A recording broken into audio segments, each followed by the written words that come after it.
Welcome to NSN news. నేను మీ PR.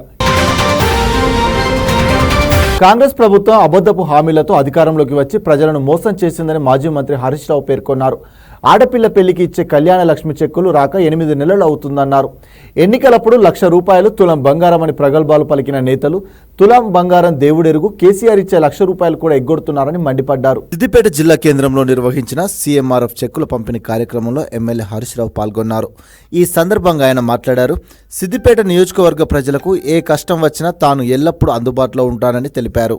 అబద్ధాలు, మోసపూరిత హామీలతో అధికారంలోకి వచ్చిన కాంగ్రెస్ నేడు ఒక్కొక్కటిగా గత ప్రభుత్వ పథకాలను ఎగబెడుతుందన్నారు మాజీ మంత్రి. రేవంత్ ప్రభుత్వం ఎగవేత కోతల సర్కార్ అని హరీష్ రావు ఎద్దేవా చేశారు. ఆడపిల్ల పెళ్లికి ఇచ్చే కళ్యాణ లక్ష్మి చెక్కులు రాక 8 నెలలు అవుతుందని చెప్పారు. ఎన్నికలప్పుడు ₹1,00,000 తులం బంగారం అని కాంగ్రెస్ నేతలు ప్రగల్భాలు పలికారని, తులం బంగారం దేవుడెరుగు, కనీసం కేసీఆర్ ఇచ్చే ₹1,00,000 కూడా ఎగ్గొడుతున్నారని మండిపడ్డారు హరీష్ రావు.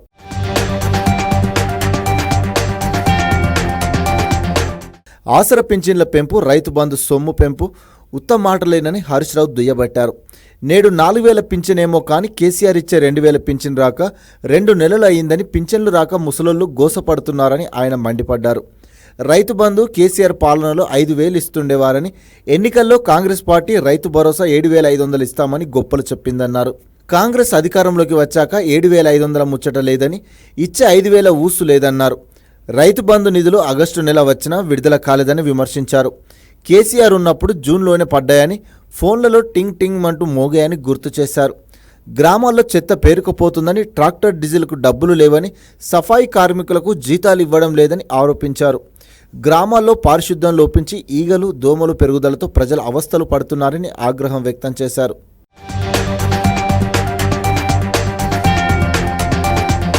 తెలంగాణ ప్రాంత ప్రజల మనోభావాలను గౌరవిస్తూనే తెలుగుదేశం పార్టీకి పునర్వైభవం తీసుకొస్తానని ఆంధ్రప్రదేశ్ ముఖ్యమంత్రి చంద్రబాబు నాయుడు తెలిపారు.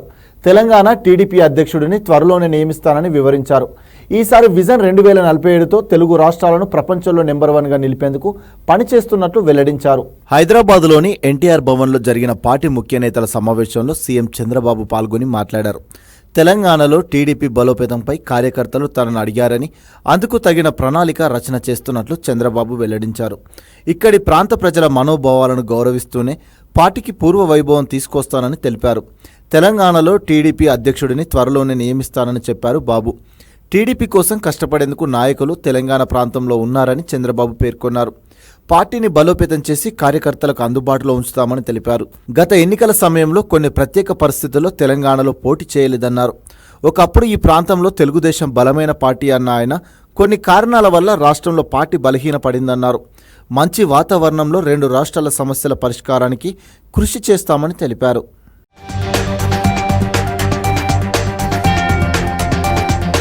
భద్రాద్రి మీదుగా కొత్త రైల్వే లైన్కు కేంద్ర ప్రభుత్వం ఆమోద ముద్ర వేసినందున వెంటనే బయ్యారంలో స్టీల్ ప్లాంట్ను ఏర్పాటు చేయాలని బీఆర్ఎస్ నేత వినోద్ కుమార్ డిమాండ్ చేశారు. తద్వారా 4,000 మందికి ప్రత్యక్షంగా, 10,000 మందికి పరోక్షంగా ఉపాధి అవకాశాలు లభిస్తాయని తెలిపారు. బయ్యారంలో ఉక్కు పరిశ్రమ ఏర్పాటు చేస్తే మాత్రమే రాష్ట్రానికి రైల్వే లైన్ ఉపయోగపడుతుందని తెలిపారు. తెలంగాణ భవన్లో ఏర్పాటు చేసిన మీడియా సమావేశంలో మాజీ ఎంపీ వినోద్ కుమార్ మాట్లాడారు.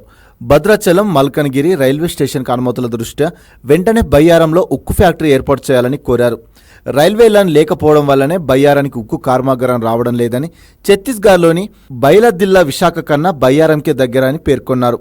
బయ్యారంలో 300 మిలియన్ టన్నుల ఉక్కు ఫ్యాక్టరీ ఏర్పాటు చేయాలని గతంలోనే సేల్ ప్రతిపాదించిందన్న ఆయన, అక్కడ ఫ్యాక్టరీ వస్తే 4,000 మందికి ప్రత్యక్షంగా, 10,000 మందికి పరోక్షంగా ఉద్యోగాలు వస్తాయని వివరించారు.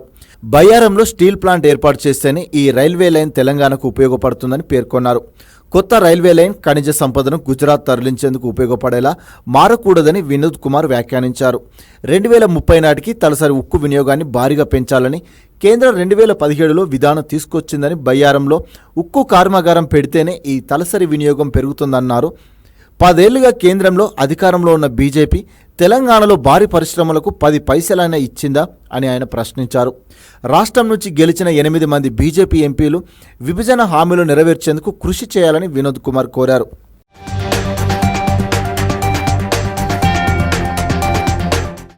దేశానికి దశ దిశ చూపిస్తా అని ప్రగల్భాలు పలికిన కేసీఆర్ ఊరోళ్లకే పంగనామాలు పెట్టారని మంత్రి పొంగులేటి శ్రీనివాసరెడ్డి విమర్శించారు. తన పుట్టినిల్లు అయిన చింతమడక గ్రామంలో సీఎం హోదాలో పర్యటించిన కేసీఆర్ డబుల్ బెడ్రూమ్ ఇల్లు కట్టిస్తానని పేదల్లో ఇళ్లను కూల్చేసి ఇప్పటి వరకు వారికి నిల్వ నీడ లేకుండా చేశారని మంత్రి ఆవేదన వ్యక్తం చేశారు.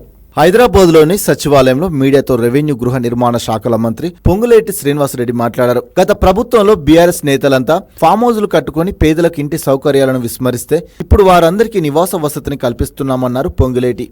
ఇది ప్రజాప్రభుత్వం, పేదల మేలు కోరే ప్రభుత్వమని, అందుకే ఇందిరమ్మ రాజ్యమని గర్వంగా చెప్పుకుంటున్నామని మంత్రి తెలిపారు. ఈ ఇందిరమ్మ రాజ్యంలో ఏ పేదవాడు ఇల్లు లేకుండా ఇబ్బంది పడకూడదని మంత్రి పొంగులేటి స్పష్టం చేశారు.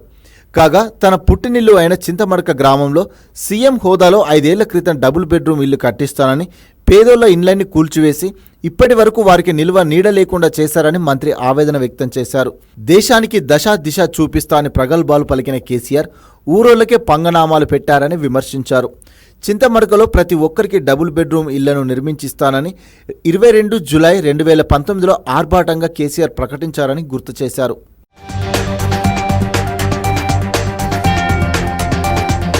పెద్దసారు చేసిన ప్రకటనను నమ్మి తమ ఇండ్లను, గుడిసెలను అక్కడి నిరుపేదలు సర్కారుకు అప్పగించగా డబుల్ బెడ్రూమ్ల ఇండ్ల కోసం వాటిని కూల్చారని మంత్రి వివరించారు.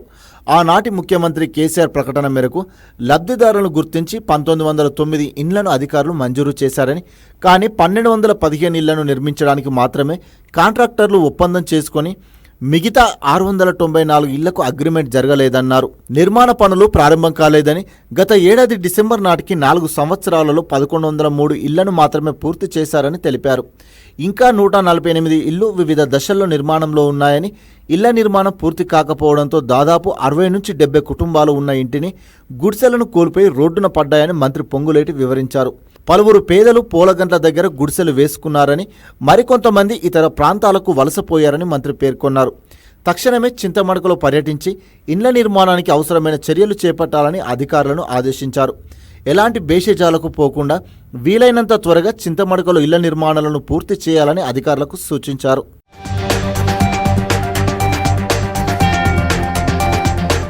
రాష్ట్రంలో తెలుపు రేషన్ కార్డుల మంజూరులో డాక్టర్ సక్సేనా కమిటీ సిఫార్సులను పరిగణలోకి తీసుకోనున్నట్లు రేషన్ కార్డుల జారీపై ఏర్పాటైన మంత్రివర్గ ఉపసంఘం వెల్లడించింది. దారిద్ర్య రేఖకు దిగువన ఉన్న వారిని గుర్తించేందుకు 2010లో కేంద్ర డాక్టర్ ఎన్సి సక్సేనా కమిటీని వేసింది. అర్హులందరికీ తెల్ల రేషన్ కార్డులు మంజూరు చేస్తామని, విధి విధానాలు పరిశీలిస్తున్నామని ఉపసంఘం తెలిపింది. హైదరాబాద్లోని సచివాలయంలో మంత్రి ఉత్తమ్ కుమార్ రెడ్డి ఆధ్వర్యంలో రేషన్ కార్డుల జారీ కోసం నియమించిన మంత్రివర్గ ఉపసంఘం సమావేశమైంది. సభ్యులు దామోదర్ రాజనరసింహ, పొంగులేటి శ్రీనివాసరెడ్డి, పౌర సరఫరాల శాఖ కార్యదర్శి డిఎస్ చౌహాన్, ఆరోగ్య శాఖ కార్యదర్శి క్రిస్టినా తదితరులు హాజరయ్యారు. ఈ సందర్భంగా మంత్రి ఉత్తమ్ మాట్లాడారు. అర్హులందరికీ తెల్ల రేషన్ కార్డులు మంజూరు చేస్తామని, విధి విధానాలు పరిశీలిస్తున్నామన్నారు. తెల్ల రేషన్ కార్డు జారీకి గ్రామీణ ప్రాంతాల్లో 1.5 లక్షల లోపు వార్షికాదాయం, మాగాని 3.5 ఎకరాలు, చిలక 7.5 ఎకరాలు పరిశీలిస్తున్నామన్నారు మంత్రి. పట్టణ ప్రాంతాల్లో వార్షికాదాయం 2 లక్షల లోపు ఉండాలనే ప్రతిపాదనలు వచ్చాయని పేర్కొన్నారు. రాష్ట్రంలో ప్రస్తుతం 89.96 లక్షల రేషన్ కార్డులు ఉన్నాయన్నారు. కొత్త కార్డుల కోసం 10 లక్షల దరఖాస్తులు వచ్చాయని తెలిపారు. మరోవైపు ఇప్పటికే ఉన్న రేషన్ కార్డుల్లో అదనపు సభ్యులను చేర్చాల్సిందిగా 11.33 లక్షలు వచ్చాయని పేర్కొన్నారు. రేషన్ కార్డుల జారీలో దారిద్ర్య రేఖకు దిగువన ఉన్న వారెవరూ అవకాశం కోల్పోకుండా లోతైన అధ్యయనం జరుపుతామని వివరించారు. రాజకీయాలకు అతీతంగా అధికార ప్రతిపక్షాలకు చెందిన ప్రజాప్రతినిధుల నుంచి సలహాలు, సూచనలు తీసుకుంటామని తెలిపారు. ఈ మేరకు రాజ్యసభ, లోక్సభ, శాసనసభ, శాసన మండలి సభ్యులకు లేఖలు రాయాలని ఇప్పటికే పౌర సరఫరాల శాఖ కార్యదర్శిని ఆదేశించామని వెల్లడించారు. తెల్ల రేషన్ కార్డుల కోసం దేశంలోని మిగతా రాష్ట్రాల్లో అమలవుతున్న విధి విధానాలను అధ్యయనం చేశామన్నారు మంత్రి ఉత్తమ్. తెలంగాణకు వలస వచ్చిన వారికి 2 చోట్ల రేషన్ కార్డులు ఉన్నట్లు వెల్లడైంది. వారంతా ఏదో ఒక చోట కార్డులు ఉండేలా ఆప్షన్ ఇవ్వాలన్న ప్రతిపాదనను ఉపసంఘం పరిశీలించిందని తెలిపారు మంత్రి ఉత్తమ్ కుమార్.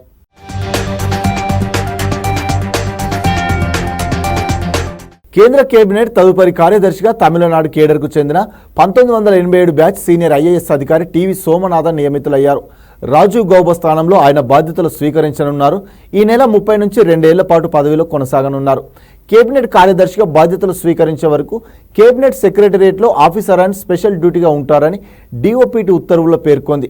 సోమనాథన్ ప్రస్తుతం కేంద్ర ఆర్థిక శాఖ కార్యదర్శిగా ఉన్నారు. రాజీవ్ గౌబా ఈ నెల 30న పదవి విరామణ చేయనున్నారు.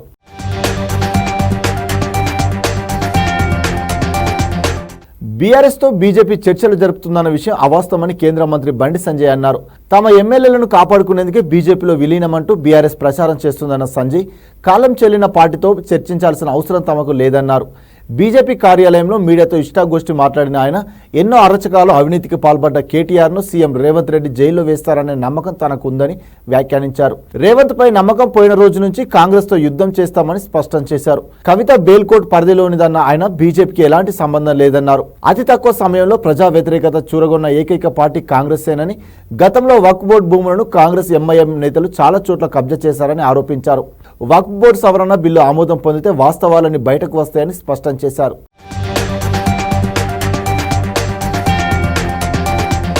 బీహార్లో అక్రమంగా తరలిస్తున్న 100 కోట్ల విలువైన రేడియో ధార్మిక పదార్థాన్ని పోలీసులు స్వాధీనం చేసుకున్నారు. దాని కాలిఫోర్నియంగా పోలీసులు గుర్తించారు. స్వాధీనం చేసుకున్న 50 గ్రాముల కాలిఫోర్నియం విలువ అంతర్జాతీయ మార్కెట్లో 850 కోట్ల రూపాయలకు పైగా ఉంటుందని అంచనా వేశారు. గోపాల్గంజ్ జిల్లాలో రేడియో ధార్మిక పదార్థాన్ని అక్రమ రవాణా చేస్తున్నట్లు సమాచారం అందగా పోలీసులు బృందాలుగా ఏర్పడి తనిఖీలు నిర్వహించినట్లు ఎస్పీ తెలిపారు. ఈ సోదాలో కాలిఫోర్నియంను అక్రమ రవాణా చేస్తున్న 2 వ్యక్తులను గుర్తించి వారిని అరెస్టు చేసినట్టు పోలీసులు తెలిపారు. ఈ కేసులో ఇప్పటివరకు మొత్తం 3 అదుపులోకి తీసుకున్నట్లు చెప్పారు. అంతర్జాతీయ మార్కెట్లో దీని ధర గ్రాము 17 కోట్ల రూపాయలుగా ఉంటుందని వెల్లడించారు. కాలిఫోర్నియంను అణు రియాక్టర్లను ప్రారంభించడానికి బంగారం, వెండి ఇతర విలువైన లోహాలను గుర్తించేందుకు వినియోగిస్తారని అధికారులు తెలిపారు.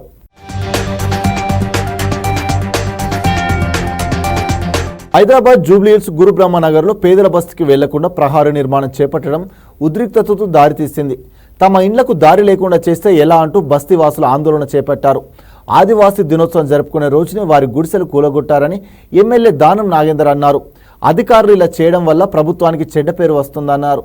సీఎం వచ్చిన తర్వాత జరిగిన వ్యవహారం అంతా ఆయనకు వివరిస్తానన్నారు. గతంలో కాంగ్రెస్ ప్రభుత్వం ఉన్నప్పుడు ఎన్నో సంవత్సరాలుగా జీవిస్తున్న అక్కడి పేదలకు జేఎన్యూఆర్ఎఫ్ కింద ఇండ్లు మంజూరు చేయడం జరిగిందని దానం నాగేందర్ అన్నారు. లబ్ధిదారులను గుర్తించిన తర్వాత సుమారు 150 మందికి పట్టాలు ఇవ్వడం జరిగిందన్నారు.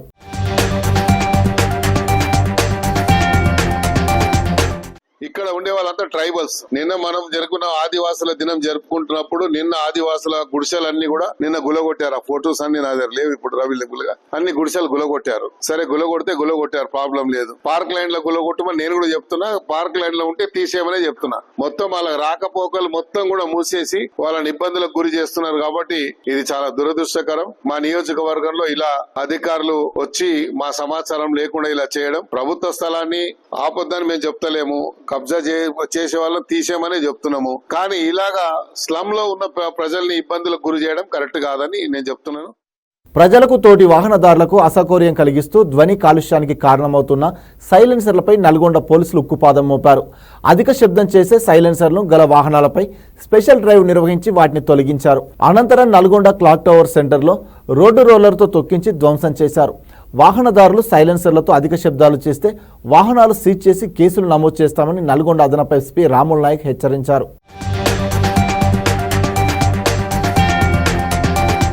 రుణమాఫీ విషయంలో ఏవైనా సాంకేతిక సమస్యలు తలెత్తితే సంబంధిత అధికారులను సంప్రదించాలని బీసీ సంక్షేమ శాఖ మంత్రి పొన్నం ప్రభాకర్ రైతులకు విజ్ఞప్తి చేశారు. సిద్దిపేట జిల్లా అక్కన్నపేటలో రైతు వేదికల్లో వ్యవసాయ పథకాలపై నిర్వహించిన అవగాహన సదస్సులో ముఖ్య అతిథిగా మంత్రి హాజరయ్యారు. సమీపంలోని గౌరవెల్లి ప్రాజెక్ట్ కాలువల నిర్మాణానికి 431 కోట్ల రూపాయలు విడుదలయ్యాయని మంత్రి పేర్కొన్నారు. ఇప్పటి వరకు 1,50,000 రూపాయల లోపు రుణమాఫీ జరిగిందన్న ఆయన మరో వారంలో 2 లక్షల రుణమాఫీ జరుగుతుందన్నారు. వ్యవసాయంలో భిన్నమైన పంటలతో సాగు చేసి ఆదాయం పొందవచ్చని రైతులకు మంత్రి సూచించారు.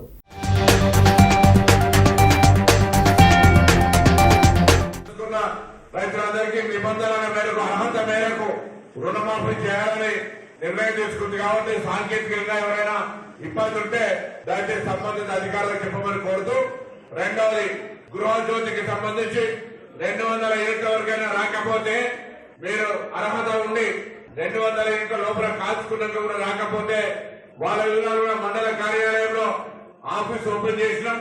వాటి వివరాలను కూడా ఫిర్యాదు చేయమని కోరుతా ఉన్నాం. జిల్లా అధికారులు మీటింగులకు వచ్చి మాట్లాడడమే గాని గ్రామ స్థాయిలో రైతుల వద్దకు వెళ్లి వారికి ప్రభుత్వం నుంచి అందే రాయితీల గురించి గాని సరికొత్త ఆవిష్కరణల గురించి గాని చెప్పడం లేదని ఏపీ మంత్రి ఆనం రామ్ నారాయణ రెడ్డి అన్నారు. జిల్లా స్థాయి అధికారులు ఎవరు మండల పరిషత్ సమావేశాలకు హాజరు కావడం లేదని, క్షేత్రస్థాయికి వెళ్లకుండా సమస్యలు ఎలా తెలుస్తాయని ఆయన ప్రశ్నించారు. నెల్లూరు జిల్లా పరిషత్ సమావేశంలో మంత్రులు ఆనం రామనారాయణ రెడ్డి, నారాయణ సహా ఎంపీ ఎమ్మెల్యేలు పాల్గొన్నారు.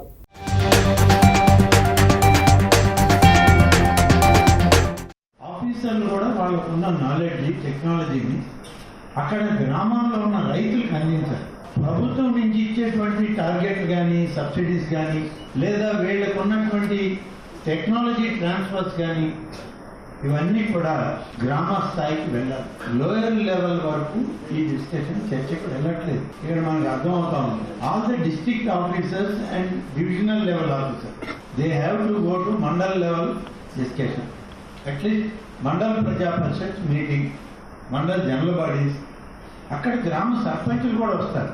వాళ్ళతో చర్చించండి.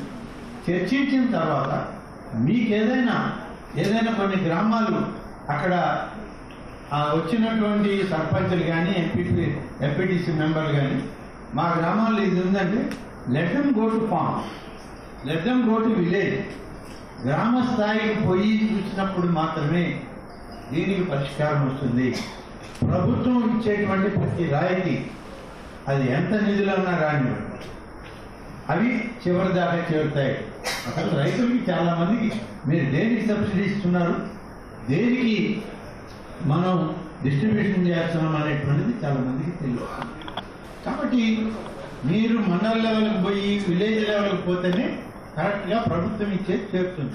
జగన్ రెడ్డి హంతకుల నాయకుడని ఏపీ తెలుగుదేశం అధికార ప్రతినిధి మహాసేన రాజేష్ ఆరోపించారు. మాజీ సీఎం అరాచకం ముందు ఫ్యాబ్లో ఎస్కోబర్ కూడా పనికిరాదని ధ్వజమెత్తారు. అంబేద్కరిజంపై దాడి చేసిన దళిత ద్రోహి జగన్ రెడ్డి అని మండిపడ్డారు. విజయవాడలో అంబేద్కర్ విగ్రహంపై జగన్ పేరు తొలగింపులో చంద్రబాబు, లోకేష్కు ఎలాంటి సంబంధం లేదన్నారు. జగన్ పేరు అంబేద్కర్ కాళ్ళ కింద ఉండటానికి కూడా దళిత సమాజం అంగీకరించడం లేదన్నారు.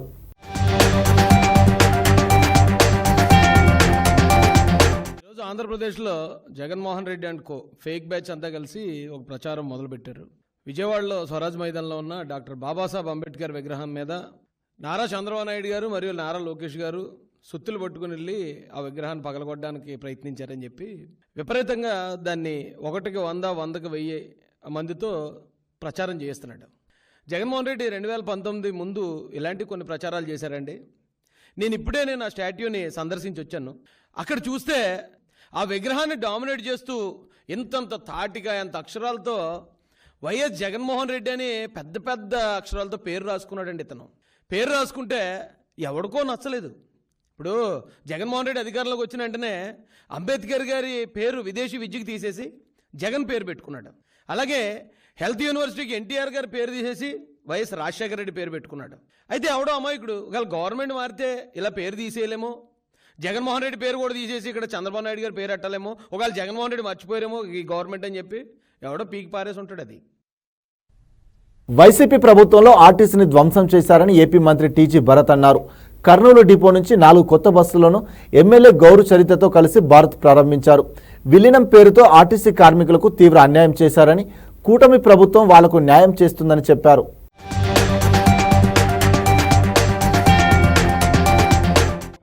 అంటే డెవలప్మెంట్ అంటే చంద్రబాబు గారు. మనం లెస్ దెన్ 1 month లో దాదాపు 9 బస్సులు ఇక్కడ ప్రారంభం చేయడం జరిగింది. ఆర్ఎం గారు ఎక్కడైతే రష్ ఉందో అక్కడ ప్లాన్ చేసి చేయడం జరుగుతోంది. లాస్ట్ టైం వాళ్ళు విలీనం చేయడం తప్ప స్పెసిఫిక్ గా వాళ్ళ ఇష్యూస్ సార్ట్ అవుట్ చేసే విధానంలో గానీ ఏమి కూడా చేయలేదు లాస్ట్ టైం ప్రభుత్వము. ఖచ్చితంగా ఏమైతే సమస్యలు ఉన్నాయో అవన్నీ కూడా డిస్కస్ చేసి సార్ట్ అవుట్ చేసే దాంట్లోనే ఉంటాం కాబట్టి మాదంతా పాజిటివ్ ఉంటుంది, డెవలప్మెంట్ లో ఆలోచనలో ఉంటుంది కాబట్టి మా ప్రభుత్వంకి ఎప్పుడు కూడా ప్రజలు కూడా ఆశీర్వాదం ఉండాలన్నదే కోరుకుంటున్నా.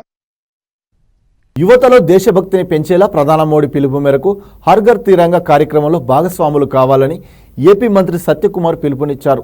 కార్యక్రమంలో భాగంగా అనంతపురంలో బీజేపీ నేతలు విద్యార్థులతో కలిసి ర్యాలీ నిర్వహించారు. ఆర్ట్స్ కాలేజ్ నుంచి సప్తగిరి సర్కిల్ వరకు సాగిన ర్యాలీలో మంత్రి సత్యకుమార్ పాల్గొన్నారు. ఆగస్టు 15న ప్రతి ఇంటిపై త్రివర్ణ పతాకం ఎగురవేయాలని సూచించారు.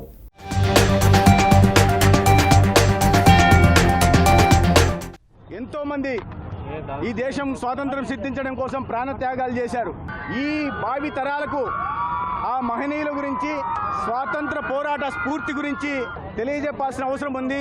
ఒక జాతి మనుగడ సాగించాలంటే దేశంలోని ప్రతి ఒక్కరూ, యువత ముఖ్యంగా, గతంలో జరిగిన త్యాగాలను గుర్తించాల్సి ఉంది, స్మరించుకోవాల్సి ఉంది. సమర్థవంతమైన నాయకుడు దేశానికి ప్రధానిగా ఉంటే దేశం సంక్షేమ పదాలు కానీ అభివృద్ధి పదంలో కానీ ఏ రకంగా ముందుకెళ్తుందనే విషయాన్ని ఇవాళ దేశం చూస్తూ ఉంది, ప్రపంచం గుర్తిస్తూ ఉంది. నరేంద్ర మోడీ గారి నాయకత్వాన్ని స్వాగతిస్తూ ఉంది. ఇంతటితో ఈ వార్తలు సమాప్తం. మరిన్ని వార్తలతో మళ్ళీ కలుద్దాం. అంతవరకు చూస్తూనే ఉండండి మన NSN న్యూస్.